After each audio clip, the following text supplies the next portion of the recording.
यह एक super natural horror movie है जिसमें एक पेरेंट्स जो अपने बच्चे के इमेजिनरी मॉन्स्टर से बचाने की कोशिश करते हैं, जिसे हॉलो फेस के नाम से जाना जाता है, जो उसका चेहरा और आत्मा लेने की कोशिश करता है। ये मूवी एक लड़के जुआन और उसकी माँ लुइसा के साथ शुरू होती है। जुआन होलो फेस नाम की कोई स्टोरी अपने माँ को सुनाता है, जो जुआन के आत्मा और चेहरे को चुराना चाहता है। उसके बाद जुआन की माँ उसे ये बोल के सुलाने उसके रूम में चली जाती है कि वो दिन भर से काम करके थक चुकी है और उसे अब सोना है। जुआन की माँ उसकी रूम की खिड़की बंद करती है, तभी जुआन कहता है कि उसकी बिल्ली अभी बाहर है, शायद वो खिड़की से अंदर आ जाए। उसके बाद जुआन को सुला के उसकी माँ अपने रूम में चली जाती है। कुछ देर बाद जुआन की नींद खुलती है और वो अपनी बिल्ली की आवाज़ सुन के खिड़की के पास जाता है। वो खिड़की से ही अपनी बिल्ली को आवाज़ लगा के बुलाता है। बिल्ली के ना आने पर वो सामने वाले कंस्ट्रक्शन सेट पर उसे लेने जाता है। तभी उसे वहीं पर एक आदमी दिखाई देता है जो कि खिड़की से उसके घर के अंदर जाता है। उसके बाद जुआन घर के अंदर जाके अपने माँ के रूम में जाता है। वो आदमी एक मॉन्स्टर की तरह दिख रहा था। तभी जुआन उसे अपने माँ को छोड़ने बोलता है और वो आदमी जुआन के फेस पर अपने दोनों हाथों से नोचने लगता है। उसके बाद जुआन उससे बचकर भागता है। वो खिड़की से बाहर आके वापस उसी जगह पहुंच जाता है। मॉन्स्टर भी जुआन का पीछा करते हुए उसे पकड़ लेता है और उसे ले जाने लगता है। तभी जुआन उससे बचकर अपना हाथ पैर छुड़ाता है और मॉन्स्टर वहीं लटकने लगता है। जुआन उसे बहुत गौर से देख रहा होता है। उस मॉन्स्टर का कोई भी फेस नहीं था। उसी समय जुआन की माँ आ जाती है। जुआन जैसे ही उठकर जा रहा होता है, तभी मॉन्स्टर जुआन के पैर पकड़ लेता है और अपनी तरफ खींचता है। दूसरी तरफ उसकी माँ जुआन का हाथ पकड़कर अपनी तरफ खींचती है। तभी अचानक जुआन की नींद खुल जाती है और अपने माँ को बुलाता है। इससे हमें पता चलता है कि जुआन एक सपना देख रहा होता है। उसके बाद जुआन की माँ वहाँ आकर उसे शांत कराती है। जुआन कहता है कि मॉन्स्टर आया था, उसका कोई चेहरा नहीं था। उसके बाद नेक्स्ट सीन आता है जिसमें एक आदमी जॉन फेरल को देख पाते हैं, जो कि अपने टीम से बात कर रहा था। उसके बाद जॉन अपनी बेटी को कॉल करता है। उसका नाम मिया था। वो मोबाइल अपनी माँ को देती है और देखती है कि उसकी बिल्ली विनी कहीं जा रही थी। मिया अपनी बिल्ली को ढूंढते हुए एक पेड़ के पास जाती है, जिस पेड़ में उसकी बिल्ली ऊपर थी। मिया उस बिल्ली को लाने के लिए उस पेड़ पर चढ़ती है। तभी मिया को उस पेड़ में एक होल दिखाई दिया जिसमें एक बॉक्स पड़ा था। जब मिया उस बॉक्स को निकालने के लिए उस होल में अपना हाथ डालती है, जिससे उसका ब्रेसलेट खुलकर वहीं गिर जाता है। मिया उस बॉक्स को खोलकर देखती है जिसमें एक लेटर पड़ा होता है, जिसे मिया अपने साथ रख लेती है। मिया उसी रात को वो लेटर अपने नोट्स पे लिखती है, जो कि एक हॉलो फेस की स्टोरी थी।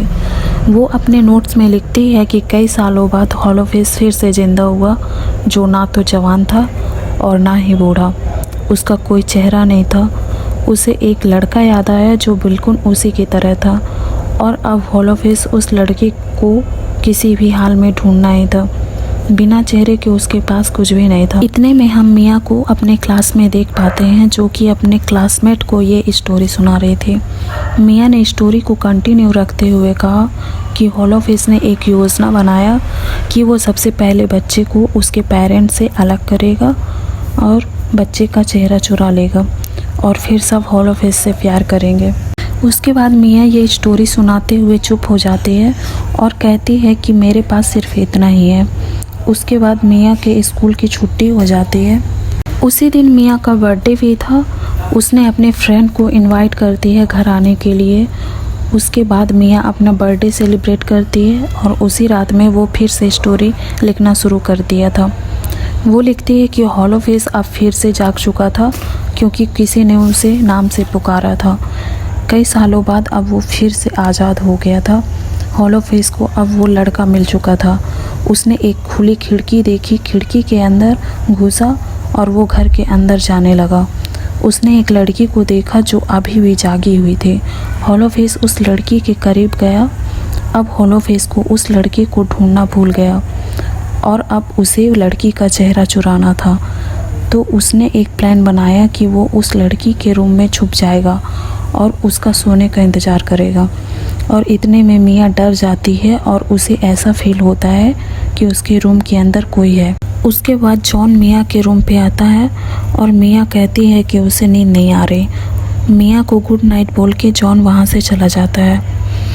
अब सीन चेंज होके जुआन को दिखाया जाता है जो कि बेड पर सोया हुआ था और रूम के ऊपर से लाल रंग का लिक्विड जुआन के फेस पर गिरता है और वो सब दिखाने के लिए अपने माँ के पास जाता है। नेक्स्ट सीन में हम जुआन और उसकी माँ को चर्च में देख पाते हैं जहाँ वो जुआन के हेल्प के लिए आई थी। वहाँ फादर एंटोनियो थे और जुआन की माँ जुआन के इमेजिनरी मॉन्स्टर से दूर करने की बात करती है, बट वहाँ उसकी हेल्प नहीं हो पाता।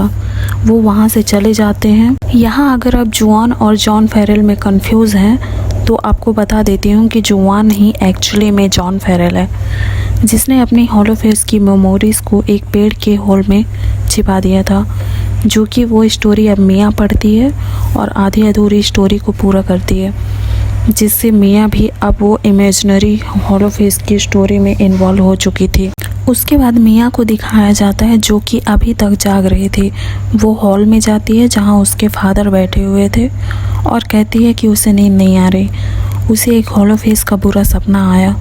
जॉन मिया का डर कम करने के लिए बच्चों की कहानियाँ सुनाते हैं। उसके बाद मिया कहती है कि उसके रूम में कोई है जो उसकी जासूसी करता है जब वो सोई रहती है। जॉन कहता है कि उस मॉन्स्टर को मारने के लिए उसके पास एक प्लान है और एक कैप जैकेट से एक पुतला बनाकर उसे जलाते हैं। तभी मिया की माँ आकर उसमें पानी डाल देती है। जॉन से कहती है कि उसे फेंक आए क्योंकि उसकी बदबू पूरे घर में फैल रही है। जॉन उसे जैसे ही डस्टबिन में फेंकने जाता है उसको ऐसा फील होता है कि कोई सामने से आ रहा है।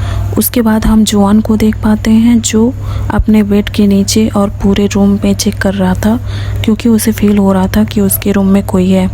फिर जैसे ही हॉलोफेस पीछे से जुआन को फेस में हाथ देता है, जुआन चिल्लाने लगता है, जिससे उसकी माँ आ जाती है और सब कुछ नॉर्मल हो जाता है। नेक्स्ट डे जुआन के घर फादर एंटोनियो आते हैं जो जुआन का फीवर चेक करते हैं, जिससे जुआन कहता है कि वो यहाँ से चले जाए। फादर एंटोनियो उससे पूछते हैं तुमको किससे डर लगता है, जिससे जुआन कहता है हॉलोफेस। उसके बाद जॉन मिया के रूम में जाता है और कहता है तुम इतनी रात तक जाग क्यों रही हो। मिया कहती है कि वो अलमारी के पीछे है।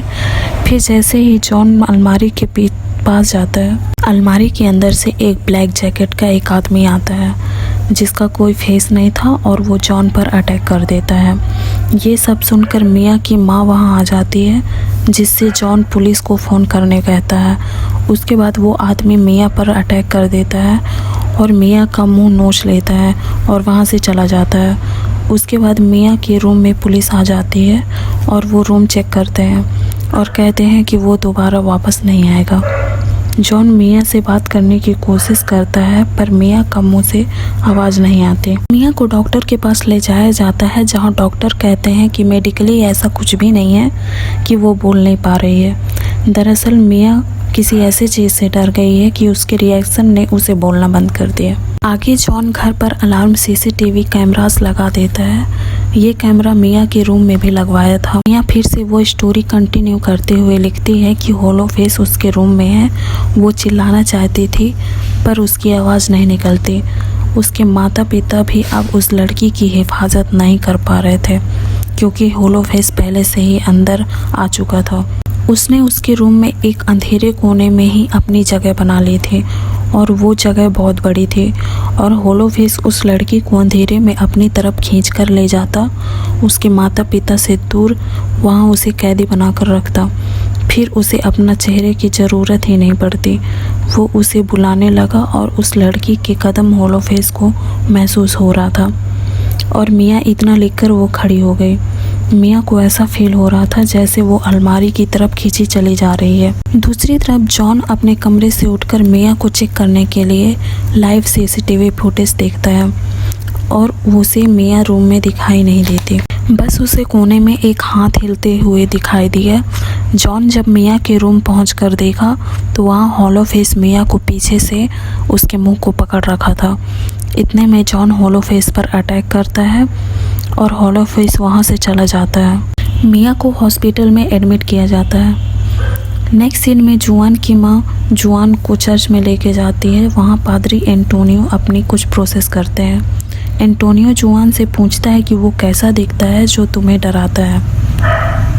जुआन एक स्टैचू की तरफ इशारा करता है जिसे सिर्फ जुआन और उसकी माँ देख पा रहे थे, जिसे देखकर वो बहुत डर जाते हैं और लुइसा जुआन को लेकर वहाँ से चली जाती है और घर आकर बैग पैक करने लगती है और जुआन को कहती है कि वो यहाँ से बहुत दूर चले जाएंगे।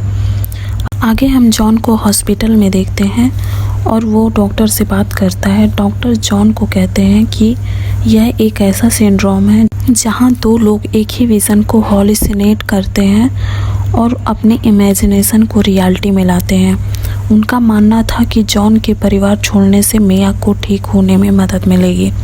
इससे जॉन बहुत परेशान हो जाता है, पर फिर भी वो दूर रहने के लिए एग्री हो जाता है और वो वहाँ से निकल जाता है। जॉन घर पहुंचकर मिया के रूम में जाता है और अलमारी के अंदर छुप जाता है। कुछ देर बाद मिया और उसकी माँ घर आते हैं और उस पेड़ में मिली हुई लेटर में लीव मी एलोन लिखकर अलमारी के अंदर फेंकती है। जॉन उस लेटर को खोलकर देखता है और वहाँ से चला जाता है। नेक्स्ट सीन में लुइसा अपने नए हस्बैंड और जुआन को नए घर में देख पाते हैं, जहाँ अभी भी जुआन को हॉलो फेस दिखाई देता है और वो अपनी मेमोरीज डायरी में लिखता है और एक पेड़ पर जाके उसी होल में डाल देता है जहाँ से मिया ने उसे वापस निकाला और ख़ुद को उस स्टोरी में इन्वॉल्व कर लिया था। उसके बाद जॉन अपने माँ लुइसा से मिलने आता है और कहता है कि वो वापस आ चुका है और लुइसा सॉरी बोलते हुए कहती है कि वो सब तुम्हारा सपना नहीं बल्कि वो तुम्हें लेने आया था। दूसरी तरफ मिया अपने आप को हॉलो फेस के पास पाती है, जो कि हॉलो फेस मिया के सो जाने पर उसे अपने पास लेके आ जाता है। जब मिया की माँ उसके रूम में जाती है तो देखती है कि मिया जोर जोर से सांसें ले रही थी। मिया हॉलो फेस को अपने करीब आते हुए देख पाती है। तभी जॉन वहाँ आ जाता है। इतने में मिया की सांसें रुक जाती है। जॉन कहता है कि मैं जानता हूँ वो कौन है और जॉन फिर से वही स्टोरी रिपीट करके मिया के कान में बोलता है। इतने में मिया का चेहरा हॉलो फेस नोच लेता है। जॉन कहता है कि मिया को हॉलो फेस से सामना करना होगा, उसे लड़ना होगा। हॉलो फेस ने कभी किसी लड़के का चेहरा नहीं लगाया क्योंकि उसकी माँ उसे ले जाने नहीं दिए। उसके बाद हमें जुआन और उसकी माँ का फ्लैशबैक सीन दिखाया जाता है जिसमें हॉलो फेस नीचे गिरकर गलते हुए ज़मीन के अंदर चला जाता है। उसके बाद मिया का फेस वापस आ जाता है और जॉन कहता है कि वो चला गया और वो वापस कभी नहीं आएगा और मूवी यहीं पर ख़त्म हो जाती है। तो गाइस मूवी कैसी लगी कमेंट में ज़रूर बताएं।